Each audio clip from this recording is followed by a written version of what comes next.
할렐루야. 희망찬 2026년 새해가 밝았습니다. 새해가 되면 우리는 누구나 백지를 앞에 둔 화가처럼 한 해의 그림을 그립니다. 작년에 미진했던 것들을 반성하며 올해는 더 나은 건강, 더 나은 사업, 더 나은 신앙을 계획합니다. 그러나 여러분, 우리가 마주한 2026년의 현실은 어떻습니까? 우리는 지금 인류 역사상 그 어느 때보다 예측 불가능한 시대를 살고 있습니다. 전쟁의 포화는 멈추지 않았고 기후위기로 재난이 일상이 되었습니다. 무엇보다 AI와 휴머노이드 로봇이 인간의 일자리를 대체하는 초유의 물결이 우리 앞에 당도해 있습니다. 오늘 본문의 저자 솔로몬은 우리에게 인생의 근본적인 원리를 알려줍니다. 사람이 마음으로 자기의 길을 계획할지라도 그의 걸음을 인도하시는 이는 여호와시니라. 오늘 이 말씀을 통해 거대한 변화의 물결 속에서 우리가 어떻게 하나님의 인도를 받으며 승리를 할 수 있을지를 우리가 함께 살펴보고자 합니다. 먼저 우리는 이 말씀을 기록한 솔로몬의 생애를 주목해 보겠습니다. 솔로몬은 인간적인 계획으로 왕이 된 사람이 아닙니다. 그는 다윗의 19명 아들 중 10번째였습니다. 서열상으로 보면 왕위는커녕 생존을 걱정해야 될 위치였습니다. 서열 1위 암논은 베다른 여동생 다말을 탐하다 동생 압살롬에게 죽임을 당했습니다. 서열 3위 압살롬은 스스로 왕이 되고자 치밀하게 계획을 하여 반란을 일으켰지만 결국 비참한 죽음을 맞았습니다. 서열 4위 아도니아는 군대 사령관 요압과 제사장 아비아다를 포섭해 화려한 즉위식을 계획했지만 미수에 그쳤습니다.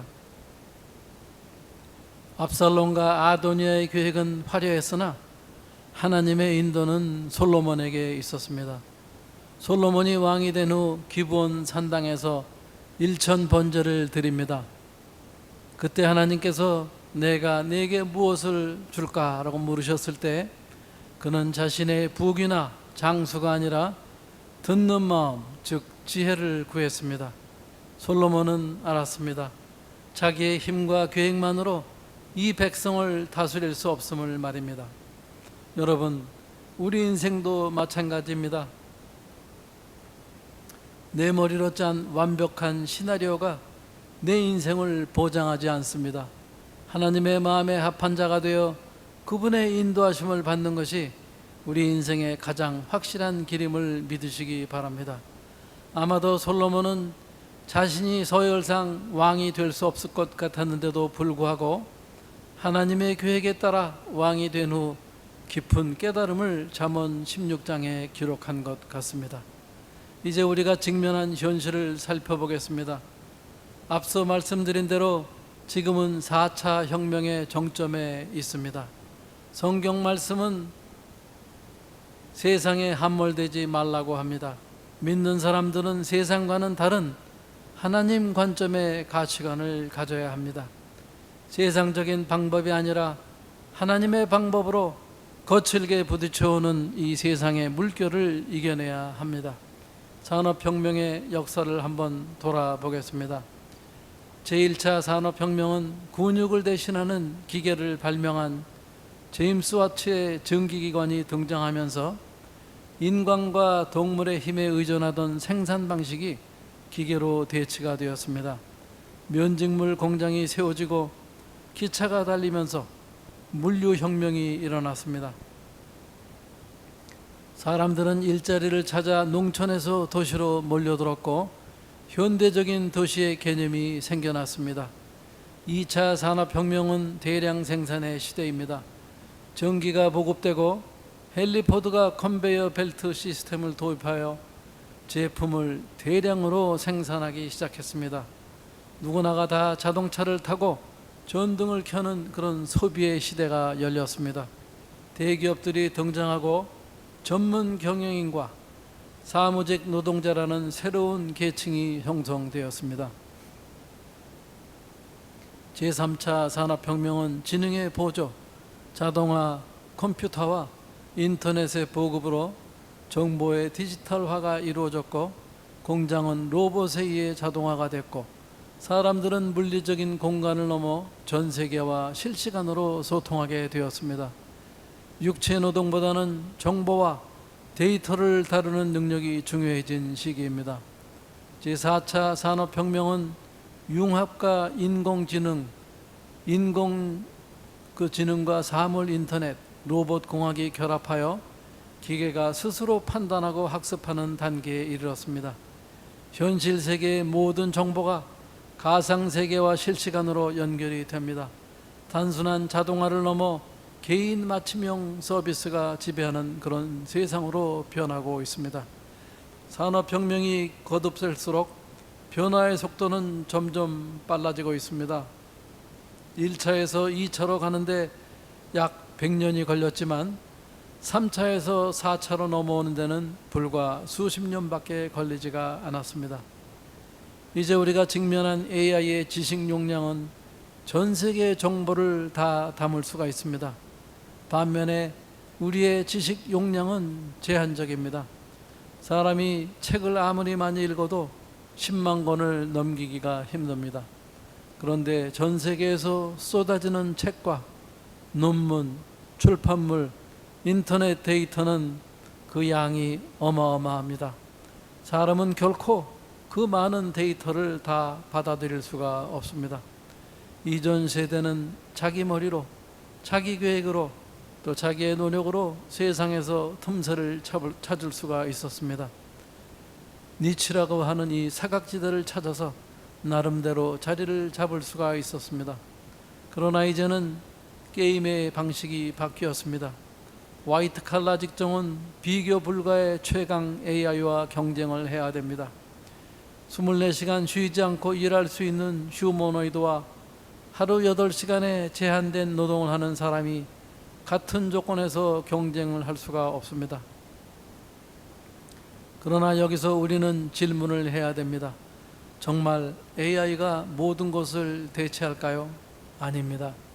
AI는 데이터를 처리하고 패턴을 찾아내는 데는 뛰어나지만 사랑과 공감, 창의적 상상력, 윤리적 판단, 영적 통달은 여전히 인간 고유의 영역에 속합니다. 의료 진단을 돕고 교육을 개인화하고 빈곤 문제를 해결하기 위한 데이터를 분석하는 AI는 긍정적인 역할을 합니다. 문제는 AI와 경쟁하는 것이 아닙니다. AI를 도구로 사용하되 어떤 방향으로 사용할지는 하나님의 지혜로 우리가 분별을 해야 되는 것입니다. 그러나 믿는 우리에게는 세상이 모르는 비밀한 통로가 있습니다. 바로 하나님의 클라우드입니다. AI가 전 세계의 데이터를 모은다 한들 그 데이터를 만든 만물의 창조주이신 하나님의 지혜를 넘을 수가 있겠습니까? 온 우주를 통치하시고 동식물의 생리부터 인간의 심령 골수까지 감찰하시는 하나님의 지능은 측정 불가능한 영적 클라우드입니다. 우리의 용량은 부족해도 괜찮습니다. 우리가 그분께 영적으로 하나님의 클라우드에 접속되어 있기만 하면 됩니다. 문제는 지식의 양이 아니라 우리 믿음의 접속입니다. 내 머릿속에 든 얄팍한 데이터로 2026년을 계획하지 마십시오. 하늘의 지혜를 실시간으로 내려받는 기도의 자리를 사수하십시오. 하나님의 나라의 무한한 자원이 여러분의 삶 속으로 흘러들어올 것입니다. 그렇다면 우리는 어떻게 하나님의 클라우드에 접속할 수가 있습니까? 첫째는 기도입니다. 매일 아침 하나님께 그날의 계획을 맡기는 기도를 시작하십시오. 중요한 결정 앞에서 금식 기도나 중보 기도를 요청하시기 바랍니다. 둘째는 말씀 묵상입니다. 하나님의 말씀은 우리 발의 등이요 길의 빛입니다. 말씀 안에서 하나님의 음성을 듣고 방향을 분별하여야 합니다. 셋째는 예배와 교제입니다. 성령께서 함께 모인 성도들을 통해 말씀을 하십니다. 신앙 공동체 안에서 서로 권면하고 격려하십시오. 우리가 하나님께 잘 접속되어 있는지는 우리가 어떻게 알 수가 있습니까? 성령의 열매를 보시기 바랍니다. 사랑과 희락, 화평, 오래 참음, 자비, 양선, 충성, 온유, 절제 등의 열매가 내 삶에 맺히고 있습니까? 하나님의 평안이 내 마음을 지키고 있습니까? 순종하고 싶은 마음이 생깁니까? 반대로 교만이나 불순종, 죄가 우리와 하나님 사이를 막는 접속장애의 요인이 됩니다. 이것들을 회개하고 제거해야 합니다. 이제 우리가 걱정할 것은 단 하나입니다. 우리가 하나님 나라와 접속이 잘 되어 있는가 하는 문제입니다. 우리의 믿음이 진실하지 않다면 그 접속이 제대로 되지 않은 것입니다. 진실된 믿음이 너무나 중요해지는 때입니다. 이제는 다른 방법이 없습니다. 하나님께 나아가야 합니다. 우리가 그동안 의지하던 우상을 버리고 하나님의 은혜를 구해야 할 때입니다. 하나님이 주시는 지혜와 명초를 구해야 할 때입니다. 야곱은 형 에서를 속여 장자권을 빼앗고 에서가 받아야 할 아버지의 축복을 가로챈 후 살기등등한 형 에서를 피해 아버지 집을 떠났습니다. 한 달이나 걸리는 하란의 외갓집으로 가는 중 광야길에서 베델에서 돌베개를 베고 노숙하던 중 꿈속에서 하나님을 만났습니다. 땅 위에 사다리가 서 있는데 그 꼭대기가 하늘에 닿았고 하나님의 사자들이 그 위에서 오르락 내리락 합니다. 하나님이 야곱에게 말씀하십니다. 내가 누워있는 땅을 너와 내 자손에게 주리니 내 자손이 땅에 티끌같이 되어 내가 서쪽, 동쪽, 북쪽, 남쪽으로 퍼져나갈 것이며 땅의 모든 족속이 너와 내 자손으로 말미암아 복을 받으리라.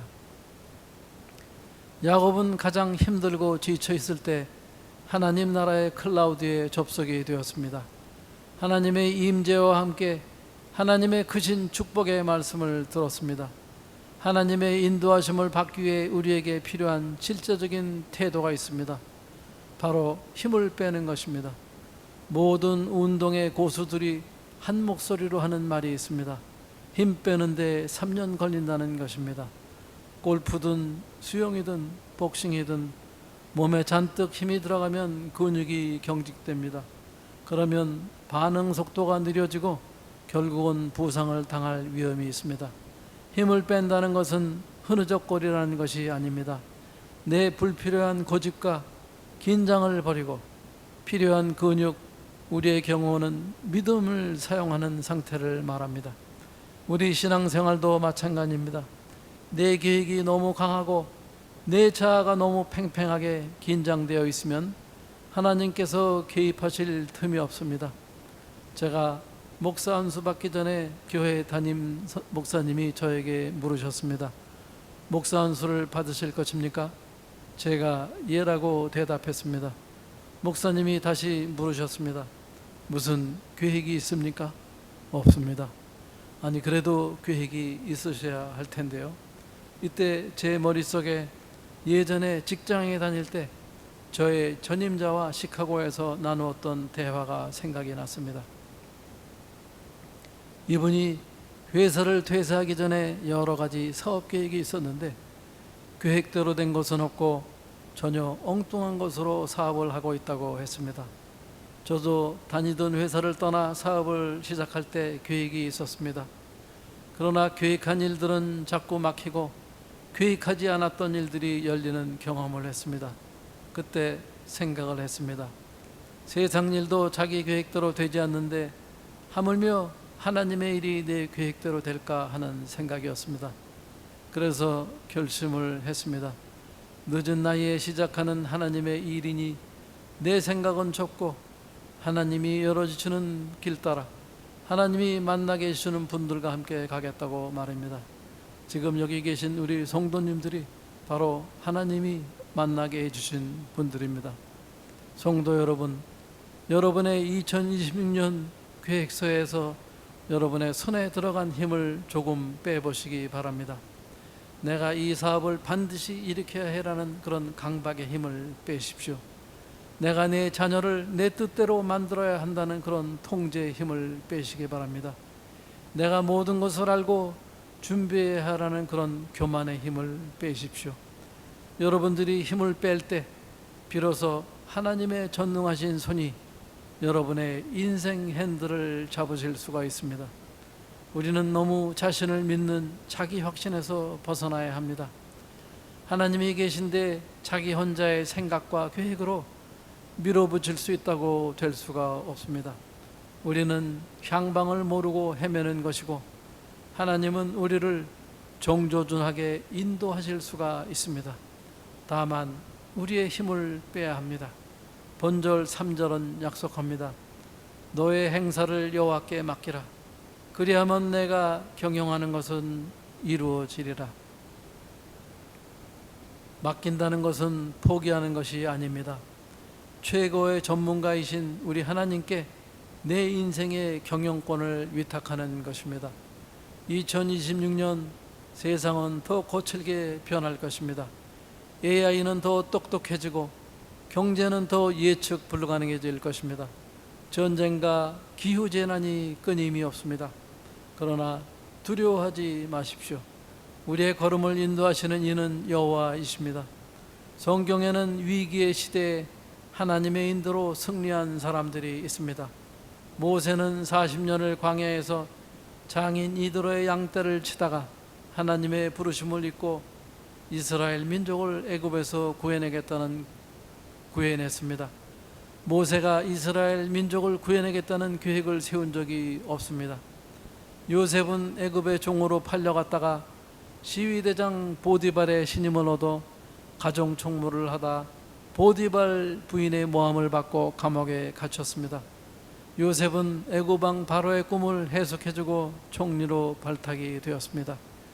요셉이 애굽의 총리가 되겠다고 계획을 세운 적이 없습니다. 요셉은 애굽과 이스라엘 자손들을 기근으로부터 구원해 주려는 하나님의 계획에 따라 세워주신 것입니다. 다니엘은 바벨론 포로로 끌려갔지만 새 왕을 섬기는 총리가 되었습니다. 다니엘은 바벨론 왕실 엘리트 양성기관인 왕국학교에 입학을 하였습니다. 왕이 지정하여 공급되는 왕의 음식과 포도주로 자기를 더럽히지 아니하려고 환관장에게 구하여 채식과 물을 먹었습니다. 하나님이 다니엘과 친구들에게 학문을 주시고 모든 서적을 깨닫게 지혜를 주셨고 모든 환상과 꿈을 깨달아 알게 하셨습니다. 에스더는 왕후가 된 후 유대인을 멸절하라는 총리 하만을 고발하려고 죽으면 죽으리라는 비장한 마음으로 아하수에로 왕 앞으로 나갔습니다. 왕의 허락 없이 왕 앞에 나가면 죽을 수도 있습니다. 그러나 여호와 하나님은 아하수에로 왕의 마음을 만져주셔서 왕후 에스더가 뜰에 선 것을 본즉 매우 사랑스러워 손에 잡았던 금규를 내밀어 에스더가 가까이 가서 금규 끝을 만졌습니다. 에스더는 위기의 순간에 유대 민족을 구했습니다. 이들의 공통점이 무엇입니까? 자기의 힘과 자기의 계획이 아니라 하나님의 지혜와 인도하심을 의지했다는 것입니다.